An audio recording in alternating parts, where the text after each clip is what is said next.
அவன் கள்ளச்சிரிப்பிலே என்னை மயக்கிய கண்ண பரமாத்மா.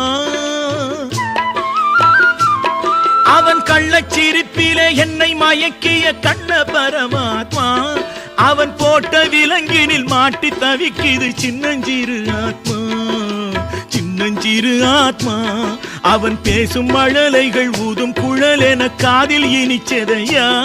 இந்த மீசை கிழவனின் ஆசை குழந்தையை காலம் பிரிச்சதையா, கலை காலம் பிரிச்சதையா. ஒரு காலத்திலே என்னை கட்டி போட ஒரு ராஜ்யம் இருந்தது, அன்பு ராஜ்யம் இருந்தது.